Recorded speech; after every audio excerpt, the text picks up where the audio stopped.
वक्फ बोर्डाचा अहवाल गेल्या 17 वर्षांपासून सादर झाला नाही। एकही लेखापरीक्षण अहवाल विधिमंडळाला सादर केला नाही।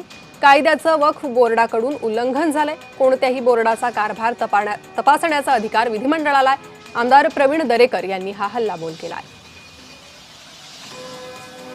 महाराष्ट्र राज्य वक्फ बोर्डानं 2008 पासून आजपर्यंत एकही लेखापरीक्षण अहवाल विधिमंडळाला सादर केलेला नाही। माहिती अधिकारातून मिळवलेल्या माहितीवरून ही धक्कादायक बाब लक्षात आलेली आहे। वक्फ अधिनियम 1995च्या कलम 80 मध्ये तरतूद आहे, दरवर्षी लेखापरीक्षण अहवाल या बोर्डाने शासनाला आणि शासनाने विधिमंडळाला सादर केला पाहिजे। कायद्यानुसार त्यांच्यावर हे बंधनकारक आहे। या कायद्याचेही उल्लंघन वक्फ बोर्डाकडून होत आहे। 17 वर्ष लेखापरीक्षण अहवाल न करणाऱ्या बोर्डावर कोणतीही कठोर कारवाई झालेली नाही।